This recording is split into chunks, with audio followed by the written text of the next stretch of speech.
বাংলাদেশে গণতন্ত্র প্রতিষ্ঠায় অন্তর্বর্তী সরকার গুরুত্বপূর্ণ ভূমিকা রাখবে বলছে যুক্তরাজ্য, পাশে থাকার আশ্বাস। বকেয়া বেতনের দাবিতে আজও পোশাক শ্রমিকদের সড়ক অবরোধ, সাধারণ মানুষের ভোগান্তি। এবং রাজনৈতিক স্বার্থ হাসিল নয়, সুচিকিৎসা আর পুনর্বাসনের দাবি জুলাই বিপ্লবে আহতদের।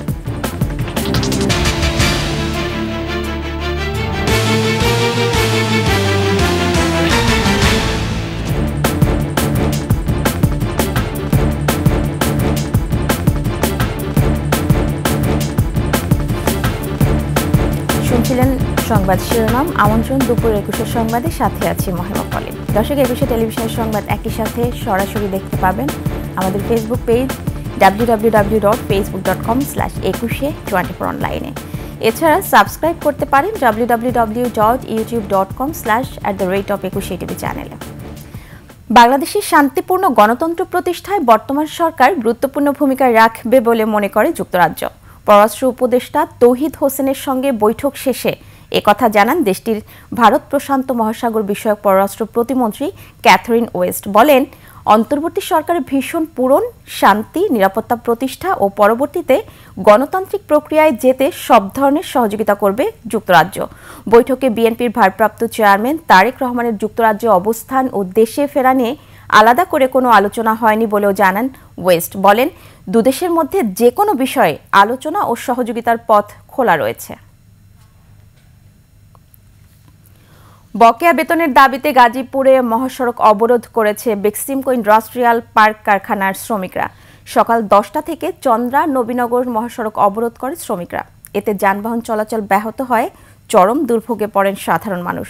শ্রমিকরা জানান, কারখানা কর্তৃপক্ষ বেতন না দেয়ায় সকাল থেকে চক্রবর্তী এলাকায় অবস্থান নিয়ে সড়ক অবরোধ করছেন তারা। গাজীপুর ও সাভারে বেশ কিছুদিন ধরে নানা দাবিতে সড়ক অবরোধ ও বিক্ষোভ করে আসছে কারখানার শ্রমিকরা।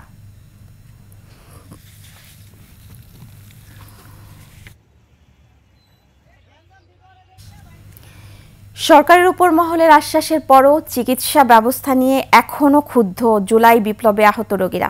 রাজধানীর জাতীয় অর্থোপেডিক হাসপাতাল ও পুনর্বাসনে চিকিৎসাধীন রোগীরা বলছেন, আগের চেয়ে অবস্থান উন্নতি হলেও সেবার মান সন্তোষজনক নয়। তবে এসব নিয়ে কথা বলতে রাজি নয় হাসপাতাল কর্তৃপক্ষ। বিস্তারিত জানাচ্ছেন মাহিলা ইসলাম। জুলাই বিপ্লবের স্বৈরাচার পতনের পর দেশ নতুন উদ্যমে এগিয়ে চললেও এখনও স্থবির এক বুক স্বপ্ন নিয়ে বিপ্লবে অংশ নেয়া শরীফুল ইসলামের জীবন। বিপ্লবের পর থেকেই জাতীয় অর্থোপেডিক হাসপাতালে জীবনের সঙ্গে তার যুদ্ধ। এইখানে আমার নার্ভে ইঞ্জেকশন দিছে, এখনও লাল আসছে। ব্রাদার নাই, কী হয়েছে? তো একজন আসছে, বলেছে কী হয়েছে আপনার? তা আমি বললাম, আপনি কে? আমি ব্রাদার। আমি বললাম, আপনার তো ড্রেসই নেই। তো ড্রেস ছাড়া আমি ব্রাদার মানে তো ড্রেস আছে, সিস্টার মানে নার্সের ড্রেস আছে, তো ড্রেস তো দেখি না। না তো যাই হোক, আমি বললো যে আমি কী করবো, বলে না অসুবিধা নেই, আপনি রেবে হাতটা রাখেন, চলে গেল। বলছিলেন নিজের কষ্টের কথা।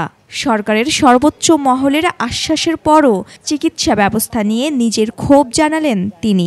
ফর্মালিটিও মেনটেন হয়েছে এবং নার্সরাও চেষ্টা করতেছে, কিন্তু ওইখান থেকে যদি ভুল ওষুধ দেয়, ইঞ্জেকশন দেওয়া দেয়, ট্যাবলেট খাবো কি দিয়ে, ওই আইসিইউতে যদি আমার ওষুধ রেখা দিয়ে, যদি স্যালাইন রেখা দিয়ে, যদি নার্ভের ইঞ্জেকশন যদি শরীরে দিয়ে দেয়, তাহলে ওইখানের ওই ভুল চিকিৎসা ভুল, এবং চেষ্টা তদবির এবং ডিউটিরত যে আছে সে নাই। সেবার অভাবে হাসপাতালের বিছানা ছেড়ে রাজপথ পর্যন্ত নামতে হয়েছে তাদের। সুচিকিৎসার দাবি জানাতে যেতে হয়েছে সচিবালয়ে। অবস্থার কিছুটা উন্নতি হয়েছে বলে জানালেন কেউ কেউ। সুচিকিৎসা বলতে আমার ফিজিক্যালি, মেন্টালি থেকে শুরু করে পরিপূর্ণ সুস্থ হওয়া পর্যন্ত যতটুকু ট্রিটমেন্ট আপনারা দিতে পারবেন, এটা আপনারা নিশ্চিত করবেন। আমাদের যে মেডিকেলে যে ডাক্তাররা আছেন, আসলে আলহামদুলিল্লাহ এরা অনেক ভালো। এরা বলতেছে ট্রিটমেন্ট আমাদেরকে দিবে, তো দেরি করে। আহতরা বলছেন, কোনো রাজনৈতিক বা ব্যক্তি স্বার্থ হাসিল নয়, তারা চান সুচিকিৎসা আর পুনর্বাসন। আজকে আমরা কোনো কারো স্বার্থের জন্য কোথাও যাইনি।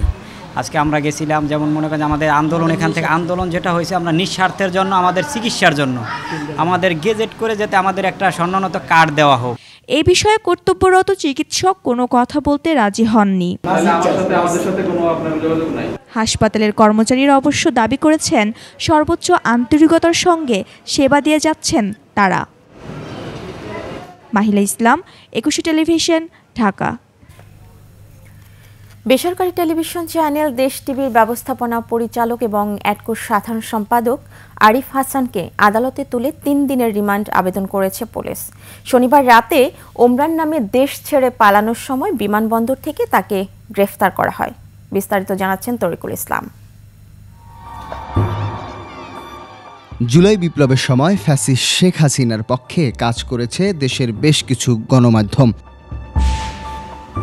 তবে শেখ হাসিনা সরকার পতনের পর ভুল পাল্টে ফেলেছে অনেকেই। নেটিজনরা বলছেন বেসরকারি টেলিভিশন চ্যানেল দেশ টিভি যাদের মধ্যে অন্যতম।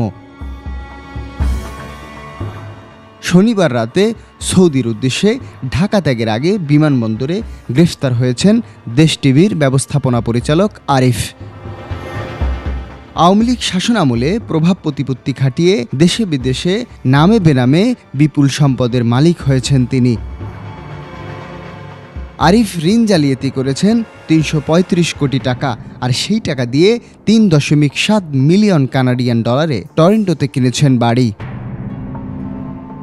এছাড়া আরিফ ও তার বাবার নামে ১২৮ কোটি টাকার স্থাবর অস্থাবর সম্পদের তথ্য পেয়েছে দুদক।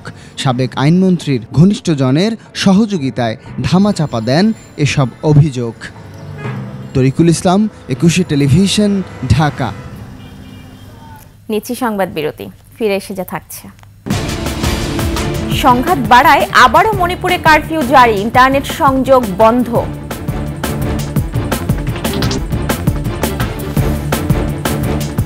আবারও আমন্ত্রণ ২১ দুপুরের সংবাদে। টাঙ্গাইলের নানা কর্মসূচির মধ্য দিয়ে মাওলানা আব্দুল হামিদ খান ভাসানীর ৪৮তম মৃত্যুবার্ষিকী পালিত হচ্ছে। সকাল ৭:৩০টায় মাওলানা ভাসানীর মাজারে পুষ্পস্তবক অর্পণ, দোয়া ও মোনাজাতের মধ্য দিয়ে দিনব্যাপী কর্মসূচি উদ্বোধন করেন মাওলানা ভাসানী বিজ্ঞান ও প্রযুক্তি বিশ্ববিদ্যালয়ের ভাইস চ্যান্সেলর অধ্যাপক ডক্টর মোহাম্মদ আনোয়ারুল আজিম আখন্দ। এরপর ভাসানীর পরিবার, বিভিন্ন রাজনৈতিক দল, বিশ্ববিদ্যালয়ের শিক্ষক, কর্মকর্তা, শিক্ষার্থী, টাঙ্গাইল প্রেস ক্লাব, বিভিন্ন শিক্ষা প্রতিষ্ঠান, সামাজিক সাংস্কৃতিক সংগঠন ও ভক্ত অনুসারীরা মাজারে পুষ্পস্তবক অর্পণ এবং মোনাজাত করেন। এ উপলক্ষে আলোচনা সভা, ওরস ও দোয়া মাহফিলের পাশাপাশি এতিমখানা ও দুস্থদের মাঝে খাবার পরিবেশন করা হয়। শেষ করছি দুপুরের ২১ সংবাদ। যাবার আগে ফার্স্ট সিকিউরিটি ইসলামী ব্যাংক যাবার আগে সংবাদ শিরোনামগুলো জানাবো আরও একবার। বাংলাদেশে গণতন্ত্র প্রতিষ্ঠায় অন্তর্বর্তী সরকার গুরুত্বপূর্ণ ভূমিকা রাখবে, বলছে যুক্তরাজ্য, পাশে থাকার আশ্বাস। বকেয়া বেতনের দাবিতে আজও পোশাক শ্রমিকদের সড়ক অবরোধ, সাধারণ মানুষের ভোগান্তি। এবং রাজনৈতিক স্বার্থ হাসিল নয়, সুচিকিৎসা আর পুনর্বাসনের দাবি জুলাই বিপ্লবে আহতদের।